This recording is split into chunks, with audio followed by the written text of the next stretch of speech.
આમ આદમી પાર્ટીના ડેડિયાપાડાના ધારાસભ્ય ચૈતર વસાવા આ દિવસોમાં આદિવાસી પટ્ટો કવર કરી રહ્યા છે, અલગ અલગ જિલ્લાઓમાં ફરી રહ્યા છે, આદિવાસી મતદારોને રીઝવવાના પ્રયાસો કરી રહ્યા છે, જે તેઓ ધુઆધાર ભાષણો કરી રહ્યા છે, તેના કારણે સોશિયલ મીડિયા પર તેમનો માહોલ તો જોવા મળે છે, પરંતુ ગ્રાઉન્ડ લેવલે પણ એ માહોલ પ્રસ્થાપિત કરવાનું કામ કરી રહ્યા છે। ત્યારે આજે તેઓ દાહોદ જિલ્લાના ઝાલોદ મુકામે પહોંચ્યા હતા, જ્યાં તેમણે એક ક્રિકેટ ટુર્નામેન્ટ છે તેનું ઉદ્ઘાટન કર્યું હતું।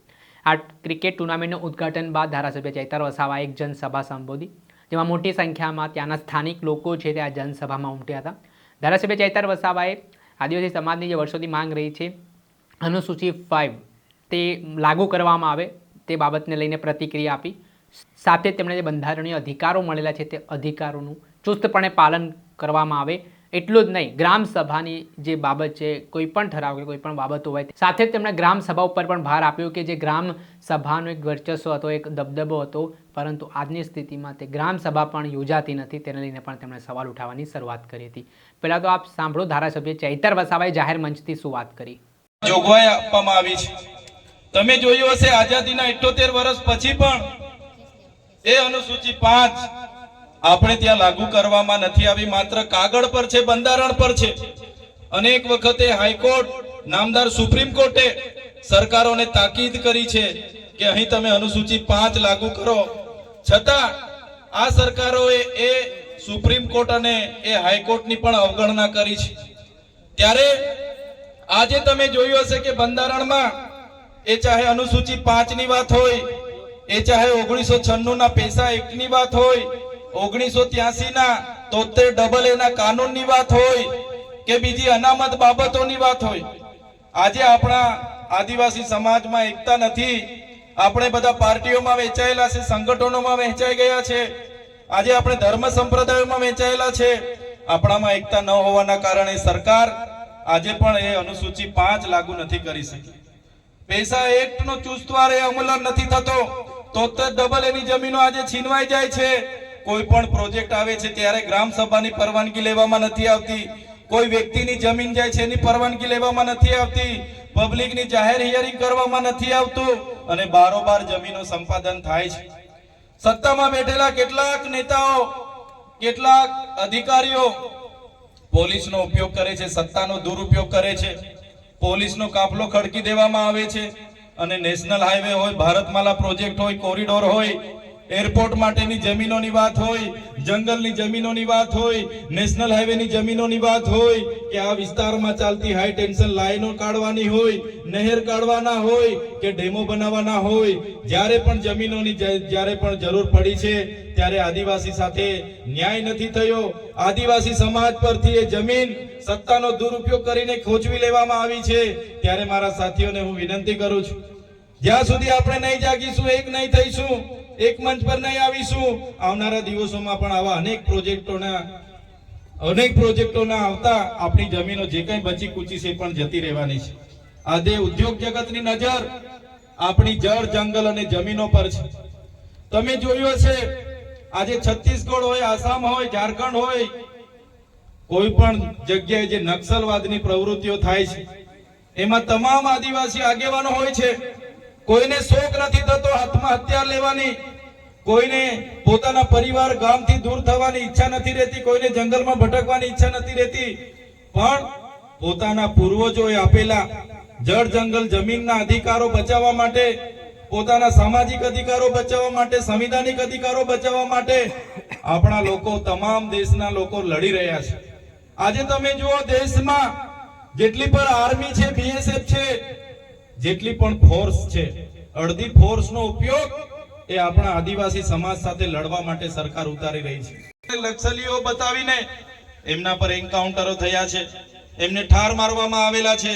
એમનો ઇતિહાસ જોશો, એમના દાદા પરદાદાઓ, ત્યાંના જ્યાં પૂર્વજો એ ત્યાંના મૂળ માલિકો હતા, એમના જમીનોના રક્ષણ માટે, જ્યારે અદાણી અંબાણીના પ્રોજેક્ટોને રોકવા માટે એ લોકો સરકાર સામે અવાજ ઉઠાવે, ઉદ્યોગપતિઓ સામે અવાજ ઉઠાવે, કોર્પોરેટરો સામે અવાજ ઉઠાવે, ત્યારે એમની સામે નક્સલીઓનો સિમ્બોલ લગાડે, એમની સાથે આ અત્યાચારો થાય છે।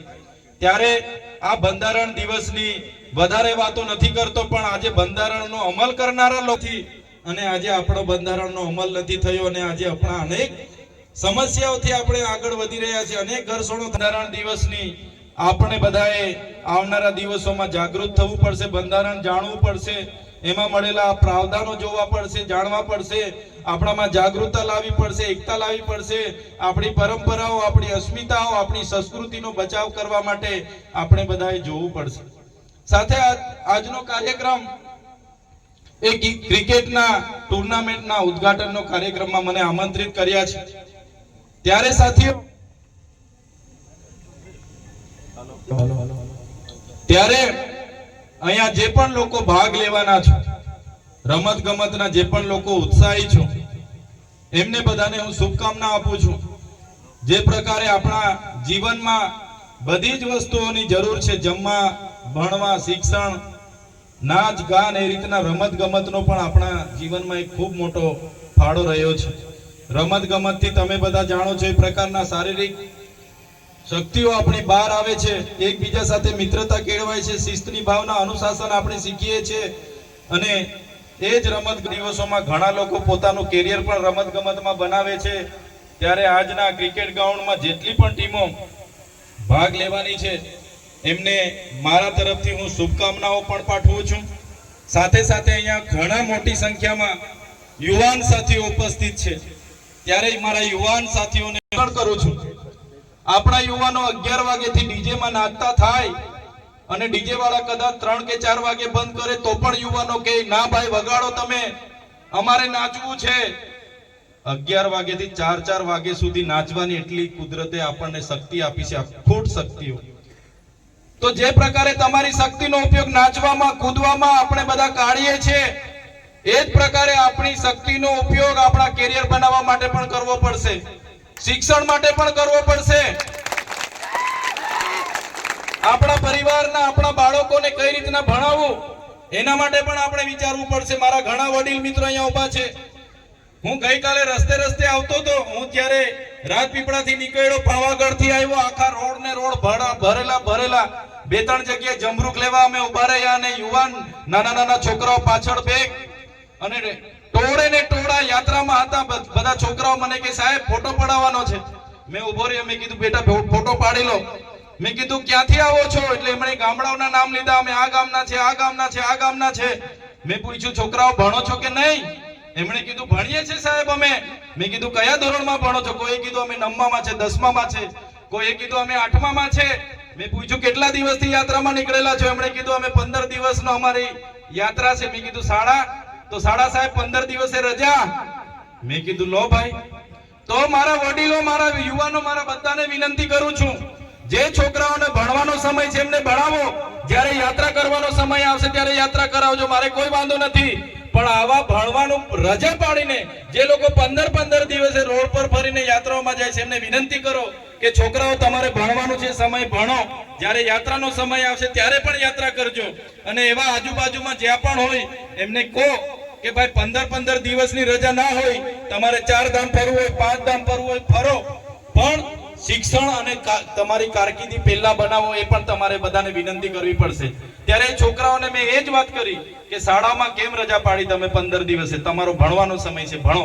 યાત્રામાં જ્યારે જ રજા હોય ત્યારે તમારે જવાનું થાય તો જજો. ત્યારે મારા વડીલોને પણ વિનંતી કરું છું, આપણી પરિસ્થિતિ નબળી છે. આજે તમે જોયું હશે ગુજરાતમાં આપણે 15% છે, 1,25,00,000 આદિવાસીઓ છે, પણ આપણે ક્યાંય નથી. આપણે ન્યાય પ્રણાલિકામાં નથી, આપણે બ્યુરોક્રેટ્સમાં નથી, આપણે કોઈ